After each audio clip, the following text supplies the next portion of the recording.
Saya bersama manajer buat laporan, didampingi sama kuasa hukum dari Bung Roni Berita Lapesi ya, teman-teman dari RBT Law Firm. Dan sekarang lagi dalam proses, nanti sekitar 2 jam kemudian ya, habis sholat Jumat kita akan pemeriksaan lanjut ya, pemeriksaan lanjutan di cyber untuk detail pemeriksaan mengenai pemeriksaan awal. Kronologinya sendiri siapa sih Bang? Kalau dari awalnya itu kasus penipuan? Dari awalnya sebenarnya ini penawaran job untuk saya manggung tanggal 27 Desember di Kementerian PUPR, event Visa Sambut kalau nggak salah tuh, ada salah satu deputi lah. Nah ini juga si penipu ini mengaku dari in-house Kementerian PUPR, nawarin job, akhirnya hubungin manajer saya, sudah deal angka dan lain-lain. Akhirnya terjadilah proses mentransfer tuh. Si penipu juga minta tolong untuk diikutkan ya, diinkludkan catering dan MC ya. Jadi supaya satu pintu, satu rekening gitu transferannya. Minta tolong sekalian ke manajer saya gitu kan, begitu ditransfer ke rekening kantor waktu itu.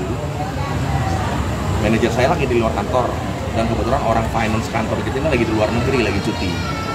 Jadi begitu ditransfer dan dikirim bukti transfer palsu itu, manajer saya belum sempat untuk cross check.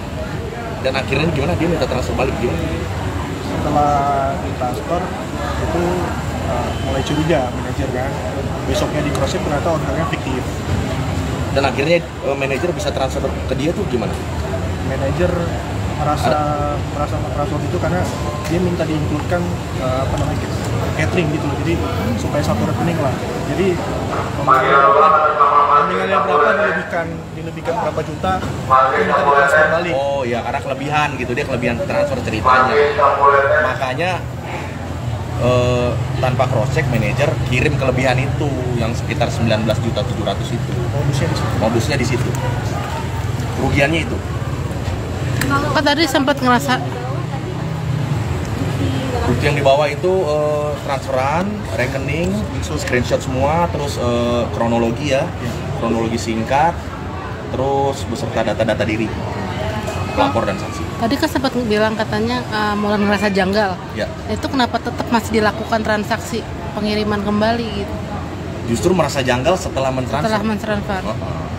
Dia baru sadar kayaknya ketipu nih. Gitu. Tanpa ngecek mutasi rekening. Dan setelah dia merasa janggal baru hubungin orang finance untuk ngecek ternyata memang ada dana yang masuk. Ada kayak unsur kelalaian juga nggak sih?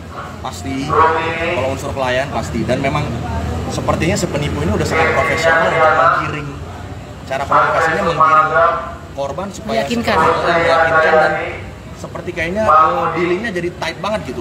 Jadi kayaknya harus cepat gitu. Itulah yang mungkin yang bikin jadi hilang fokus dan lalai. Dan jujur yang bikin kita, saya dan manajemen juga mau mengambil langkah hukum dengan melakukan. Setelah saya naikin di sosial media saya cerita mengenai ini, ternyata banyak banget respon DM dari teman-teman yang mengalami hal yang sama, kasus yang sama, narasi yang sama, bahkan juga beberapa ada rekening yang sama juga dan nomor telepon orang yang sama ini. Gitu, jadi berpikir saya, kayaknya harus bikin laporan nih supaya mudah-mudahan bisa mewakili teman-teman yang lain juga. Gitu. Oh berarti ini secara tidak langsung modus baru penipuan di manajemen artis ya?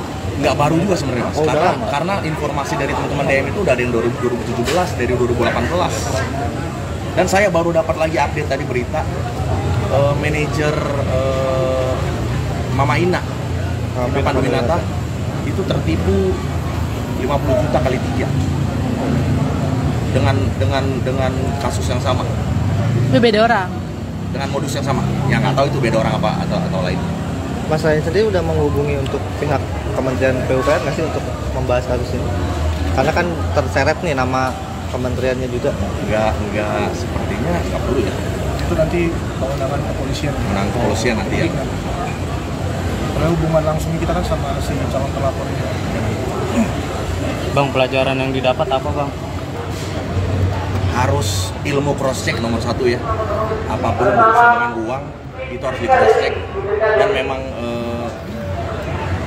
harus punya aplikasi yang bisa men-trace nomor kan. Kalau ada get contact itu kan kita tahu ya bahwa dihubungin nomor ini pasti ketahuan gitu, mostly dia siapa ya. Jadi harus lebih teliti, harus lebih fokus, lebih konsentrasi dalam berdealing.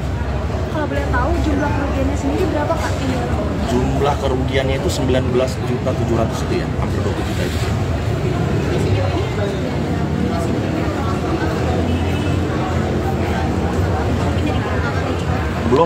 Belum karena memang setelah kejadian itu nomornya memang langsung tidak aktif. Oke. Bang Ryan, sorry ketinggalan. Terima kasih sudah menonton video ini. Jangan lupa subscribe dan aktifkan lonceng notifikasi supaya kamu nggak ketinggalan video terbaru dari Grid.